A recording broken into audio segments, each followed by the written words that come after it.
जय हिंद मित्रों, आज मैं बात करने वाला हूँ ईगो के बारे में। यानी कि घमंड करना या अपने लिए स्वार्थी बनना कितना इम्पोर्टेंट है। वैसे आपको तो मेरी वीडियो ये जो है बिल्कुल अपोजिट लग रही होगी, क्योंकि दुनिया कहती है कि आप जो है परोपकार कीजिए, परोपकार परम धर्मा। बट मैं आज को जो है आपको एक ऐसा माइंडसेट देने वाला हूँ जिसमें मैं आपको ये बताऊँगा कि आपके मात्र स्वार्थी बन जाने से इस दुनिया का भला हो सकता है। कैसे भला हो सकता है, क्यों हो सकता है, क्या अहंकार करना अच्छी बात है या स्वार्थी बनना अच्छी बात है, इन सारे वीडियो में मैं चर्चा करूंगा। देखिए, मेरा हमेशा से ही फेमस एक डायलॉग रहता है कि इस दुनिया में जो है कुछ भी अच्छा नहीं है, कुछ भी बुरा नहीं है। हाँ, कुछ अच्छे और बुरे दोनों चीज़ें होती हैं, ठीक है। कुछ भी इस दुनिया में अच्छा नहीं है, कुछ भी इस दुनिया में बुरा नहीं है, दोनों चीज़ें होती हैं। तो आज मैं आपके माइंडसेट को चेंज करने वाला हूँ और मैं आज आपको बताऊँगा कि क्यों जो है हमें स्वार्थी बन जाना चाहिए या हमें ईगोइज्म, इसको इंग्लिश में कहते हैं ईगोइज्म, हमें क्यों बन जाना चाहिए। तो चलिए इसको स्टार्ट कर लेते हैं। सबसे पहले बात की जाए कि हमारा जो है ईगोइज्म बनना क्यों इम्पोर्टेंट है और क्यों हमें बनना चाहिए। तो मैं आपको बता दूं कि हमारा जो सेल्फ इंटरेस्ट होता है, जब हम अपने लिए काम करते हैं, जब हम अपने स्वयं के लिए काम करते हैं, अपने मतलब के लिए काम करते हैं, तो हमें जो है एक मोटिवेशन करने की प्रेरणा आती है। मतलब हमें एक मोटिवेशन अंदर से मिलता है कि हम जो है अपने सेल्फ इंटरेस्ट के लिए काम कर रहे हैं। यानी कि हमें मोटिवेशन चाहिए हो, इसके लिए हमें जो है काम करना चाहिए सिर्फ अपने लिए। अगर बात की जाए कोई व्यक्ति अपने लिए काम क्यों करना चाहेगा, ये मोटिवेशन क्यों ज़रूरी है, तो देखिए मोटिवेशन ये फर्जी मोटिवेशन नहीं होगा, ये मोटिवेशन असली मोटिवेशन होगा। क्योंकि इंसान जो है ना, वो नेचुरली अपने सेल्फ इंटरेस्ट के लिए ही सोचता है। वो जितना भी उधर उधर कर ले, उधर उधर कर ले, बड़ी बड़ी बातें कर ले, लेकिन कहीं ना कहीं ये जो है अपने ही स्वार्थ के लिए सोचता रहता है।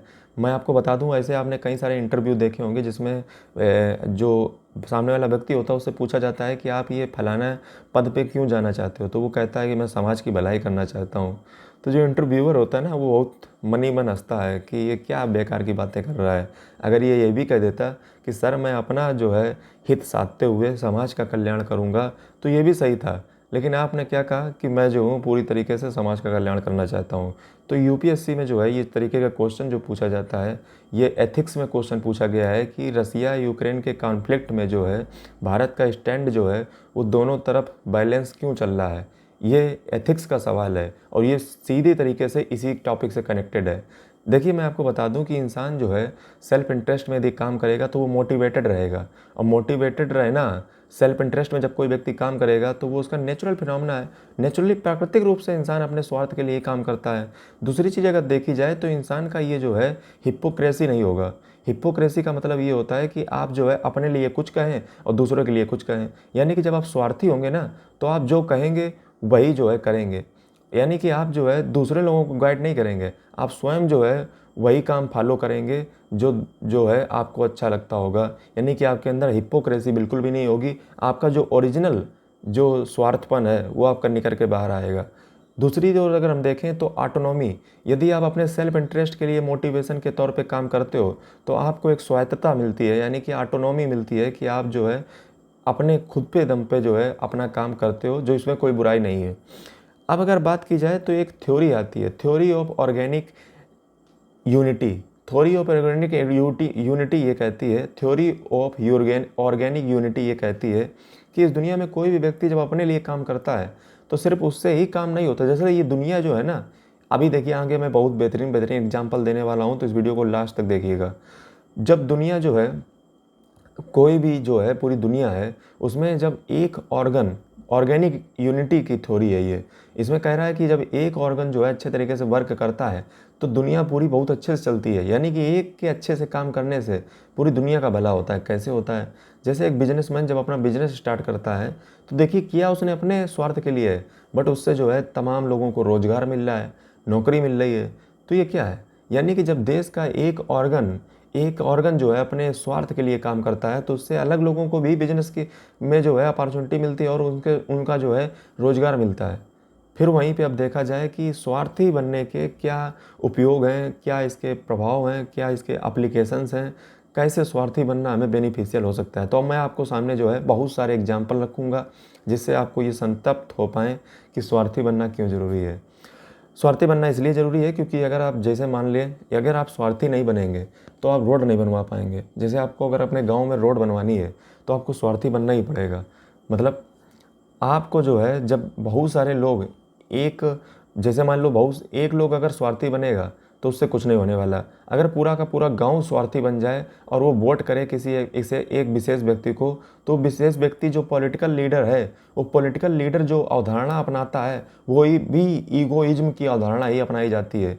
यानी कि जब आप अपने स्वार्थ के लिए जो है एक साथ डिमांड करते हो तो ही जो है आपकी डेमोक्रेसी में जो है डिमांड को फुलफिल किया जाता है। यानी कि डेमोक्रेसी कहीं ना कहीं स्वार्थ की भावना को ही बढ़ावा देती है। यानी कि जब बहुत सारे लोग किसी एक डिमांड को उठाते हैं तो वो डिमांड जो है उनकी पूरी की जाती है। यानी कि आपने अपने स्वार्थ के लिए काम किया, सभी लोगों ने अपने अपने स्वार्थ के लिए काम किया और इससे जो है कलेक्टिव, यानी कि एक गाँव का भला हो गया, एक देश का भला हो गया।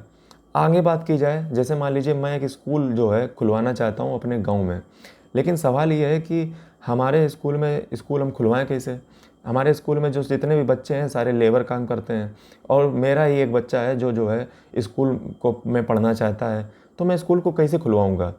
तो इसके लिए सबसे अच्छा तरीका ये है कि मैं स्वार्थी बन जाऊं। और जब मैं स्वार्थी बनूंगा तो मैं क्या करूंगा कि जो इतने भी पड़ोस के बच्चे हैं उनको मैं ज्ञान दूंगा कि इनसे लेबर फोर्स मत करवाइए, क्योंकि अगर आप आज लेबर फोर्स करवाते हो तो भविष्य में ये बच्चे जो है आपके साथ कभी भी साथ नहीं खड़े होंगे, ये सब आपको छोड़ कर चले जाएंगे। क्योंकि अगर आप एजुकेशन दिलाओगे तो इनके अंदर ग्रेटिट्यूड की भावना आएगी, बट अगर आप एजुकेशन नहीं दिलाओगे, इन्हें एज ए लेबर काम करवाओगे, तो ये कभी भी आपके कृतज्ञ नहीं रहेंगे। आपको स्कूलों में बच्चों को पढ़ाना चाहिए। यानी कि मैंने अपने सेल्फ इंटरेस्ट है उनको जो है भड़काया, या मान लीजिए उनको मैंने अच्छी सलाह दी, और जब वो सभी लोग एक साथ एकत्र होकर के उन्होंने वोट किया तो जो है हमारे स्कूल में हमारे गांव में एक स्कूल खुल गया।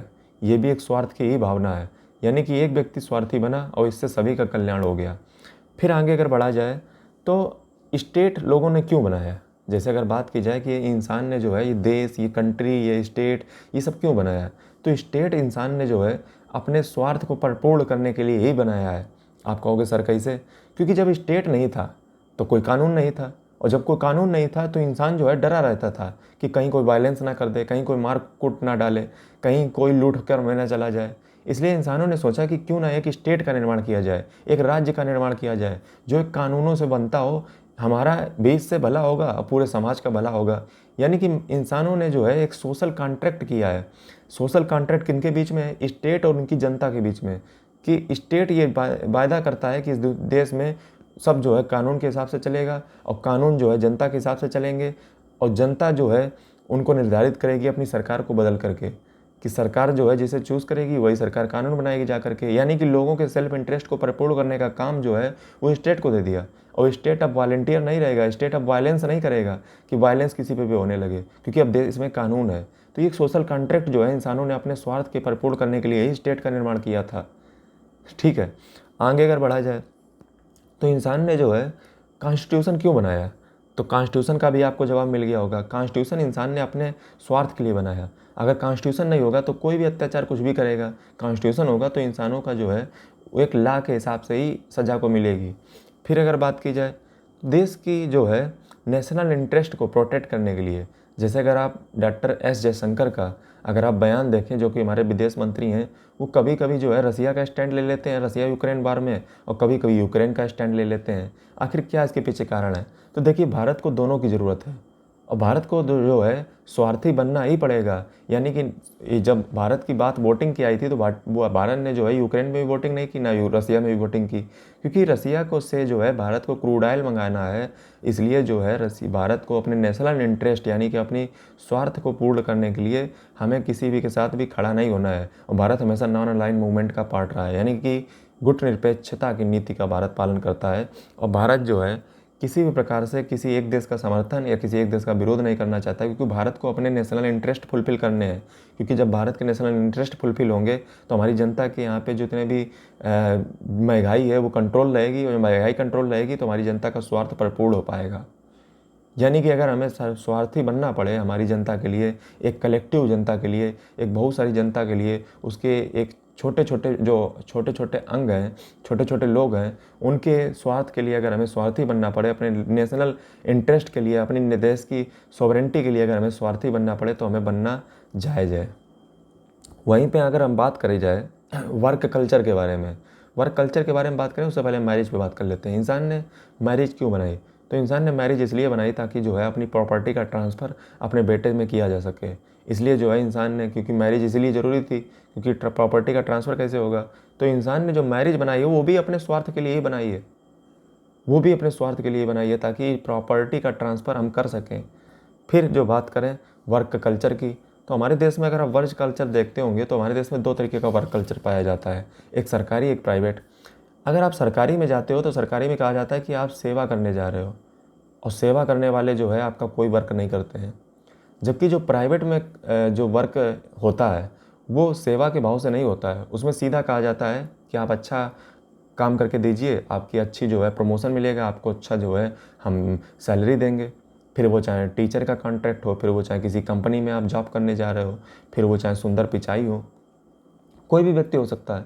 यदि वो व्यक्ति अच्छा काम करेगा, जैसे मान लीजिए आपका बैंक है, आप बैंक में मैनेजर हो, यदि आप जो है कोई व्यक्ति एक ऐसा व्यक्ति है जो टर्नओवर बैंक को करवा ही नहीं पा रहा है, वो मुश्किल से 1 करोड़ रुपए ही जमा करवा पा रहा है, जबकि एक एम्प्लॉय ऐसा है, एक बैंक मैनेजर ऐसा है जो 4-5 करोड़ रुपए जमा करवा दे रहा है। तो देखिए 4-5 करोड़ बैंक मैनेजर क्यों जमा करवाएगा? वो लोगों को प्रोत्साहित करेगा कि भैया आइए हमारी बैंक में जो है आप बैंक में खाता खुलवाइए और हमारी बैंक में पैसा जमा कीजिए। जैसे आप सरकारी बैंकों में चले जाएँ, आप अगर टाइम से ज़रा सा भी देर चले गए तो वो जो है आपका काम नहीं करेगा, आपको जो है दुनिया के बहाने बताएगा। सबसे पहले तो आपसे कहेगा कि टाइम बंद हो गया, आप अभी तक कहाँ रहे? तो आपसे कहा जाएगा कि अभी तक कहाँ रहे? तो जो है आप कहोगे कि सर हमें जो है पूछते हुए, और इतना खड़ूस टाइप तरीके से आपसे बात करेगा। ये हमारी सरकारी बैंकों का वो है। लेकिन अगर प्राइवेट बैंक में अगर आप जाते हो तो वहाँ पे बहुत आसानी से जो है आपको बैंक के बाहर तभी आप निकलोगे जब आपका बैंक अकाउंट का खाता खुल जाएगा। ये फ़र्क है प्राइवेट और सरकारी में। अच्छा, सवाल ये है कि प्राइवेट का व्यक्ति सेवा के भाव से आया नहीं था, सरकारी का भाव सेवा के भाव से, सरकारी व्यक्ति सेवा के भाव से आया था। वो देखिए इतना घटिया काम कर रहा है। प्राइवेट व्यक्ति सेवा के भाव से आता ही नहीं है, उसको ये जिम्मेदारी दी जाती है कि आपको जितना बेहतरीन आप काम करके दिखाओगे, जितना आप अपने स्वार्थ के लिए काम करोगे, उससे हमारे बैंक का स्वार्थ जुड़ेगा। यानी कि आप बैंक के स्वार्थ के लिए काम करोगे, लेकिन हमारी तरक्की किसकी होगी? हमारी बैंक की तरक्की होगी, और जब हमारी बैंक की तरक्की होगी तो हम आपको प्रमोशन देंगे। ये होता है वर्क कल्चर। यानी कि एक चीज़ में आपने देखा कि एक व्यक्ति निकम्मा है, नकारा है, जो सेवा के भाव से आ रहा है वो अच्छा काम नहीं कर रहा है। जबकि एक प्राइवेट व्यक्ति जो एक प्राइवेटली आ रहा है, समझे, एक कॉन्ट्रैक्ट पे आ रहा है, एक टीचर एक प्राइवेट पे आ रहा है, वो इसलिए अच्छा काम करता है वो इसलिए अपने स्वार्थ के लिए काम करता है, लेकिन उस स्वार्थ से उस बैंक का भला होता है, और वो बैंक जो है उस व्यक्ति का भी भला कर देती है, और उससे जो है एक समाज का भला होता है। यानी कि एक सरकारी अधिकारी वर्क जो है अगर प्राइवेट के दायरे में करे, प्राइवेट की मानसिकता से करे कि यदि वो अच्छा काम करेगा तो उसको जो है प्रमोशन मिलेगा। जबकि सरकारी में कल्चर क्या होता है? सरकारी में कल्चर सीधा है, एक साथ सब प्रमोट होंगे, चाहे आप अच्छा काम करो चाहे बुरा काम करो, प्रमोट सबको एक ही साथ होना है। तो जब सबको एक ही साथ प्रमोट होना है तो कोई क्यों करना चाहेगा? जैसे सुंदर पिचाई जो है वो कहीं से भी जो है, उनके जो अपने मित्र होंगे, जो उनके साथ में पढ़ने वाले होंगे, वो कहीं और होंगे सुंदर पिचाई के, लेकिन सुंदर पिचाई ही इतने ऊंचे पद पर क्यों पहुंचे? क्योंकि उन्होंने अपने स्वार्थ के लिए काम किया, और जब अपने स्वार्थ के लिए काम किया तो कंपनी ने उनका जो है योगदान उस कंपनी में देखा, जिससे उनको एक प्रमोशन दी गई, और आज सुंदर पिचाई गूगल के CEO हैं। तो आपने समझा कि जब कोई भी व्यक्ति एक अपने इंटरेस्ट के लिए काम करता है तो उससे सिर्फ उस व्यक्ति का ही भला नहीं होता है, बल्कि उस व्यक्ति से जो है उस समाज का भला होता है, अगर वो व्यक्ति उस काम को ईमानदारी पूर्ण करता है। इसी भावना को हम ईगोइज्म कहते हैं, इसी को स्वार्थपन कहते हैं, इसी को अहंकारवाद कहते हैं। और अहंकारवाद हालांकि कहना गलत होगा, इसी को स्वार्थवाद कहना सही होगा। ठीक है, अब मैं अंत में आता हूँ इस वीडियो खत्म हो चुका है, आप जा सकते हो। बट मैं आपको बता दूँ इस वीडियो का पर्पज़ किसी भी प्रकार से स्वार्थ को प्रमोट करना नहीं था। ये वीडियो का मेरा बनाने का पर्पज़ बस इतना होता है ताकि आप जो है किसी दूसरे विचारों को भी समझें और आपके दिमाग में एक नया डायमेंशन बने, और आप सिर्फ एक सिंगल माइंडेड ना रह जाएँ कि स्वार्थ बेकारी है। बस यही पर्पज़ था। Thank you.